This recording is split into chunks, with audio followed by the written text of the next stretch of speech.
Hi, I'm Sandra from ZNet Uralla. Today we're going to talk to one of our local real estate agents, and we're also going to talk to a resident who rents their home. This is to give people who rent their home some ideas for how they can take action themselves to make their homes more comfortable in our cold winters, but also how to cope with some of those hot days we've been having over summer. The feedback that I am getting from tenants is that a lot of them, there is extreme heat and there is extreme cold. Lack of insulation. There's a lot of buildings that were built the wrong way. One take-home message for tenants would be, in regard to the properties that they're currently living in, to maybe talk to ZNet Uralla.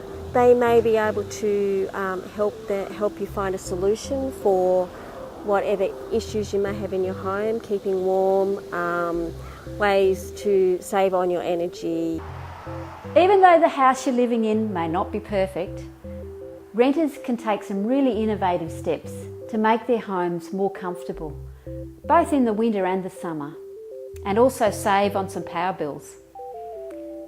Bev, who's been a lifelong resident of the Uralla Shire, has some great common sense tips for other people who are also renting.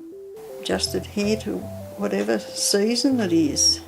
If it's summer, you try and make things cooler. If it's winter, you've got to make it warmer. One of the things you can do as a renter is to make the most of sunshine. After all, it's free energy. So finding a warm, sunny spot in the winter to sit and read is a real bonus. And letting the sun shine into your house during the winter is great, because then you can set up your workstation or have your kids play in those rooms that are going to be the warmest. Then in the summer, it's really important to keep that hot summer sun out of those rooms. And you can do this by having really good blinds and curtains to block the sun. And these will be a great asset in winter too, because that's what's going to keep the warmth in during the night. Well, then about 4 o'clock, I suppose, it starts to come in through that door and through that window there. If the sun's shining in, especially in that window, I leave the blind down, and it does keep it cooler. So one of the things we've found from doing our home energy reviews with renters is some fantastic tips on how to keep your house comfortable and save money on electricity.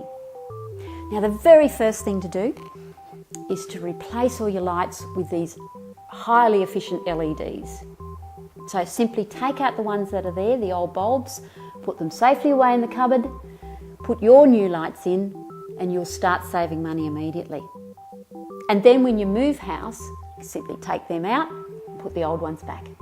So one of the scariest things for people is getting their winter power bills. And these little machines here are often the big culprit. They draw an enormous amount of electricity and they're really costly to run. And it can get away from you how long you're actually running these to keep your house warm. So you're far better off thinking of ways to warm yourself rather than warming your whole house if you're finding it a bit cold.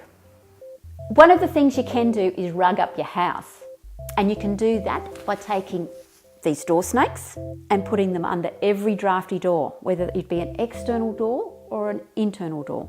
Really cut down on that cold air travelling around your house.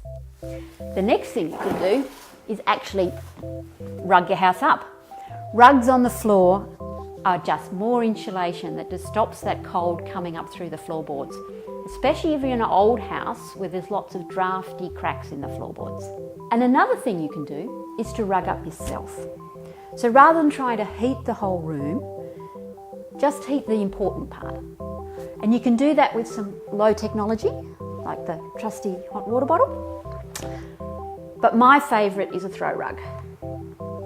And I particularly love this one because you plug it in. It's like an electric hot blanket that you put over yourself. And it only draws 150 watts. So it's far cheaper to run than one of those really expensive heaters. And now Bev's going to tell us how she copes with those cold days.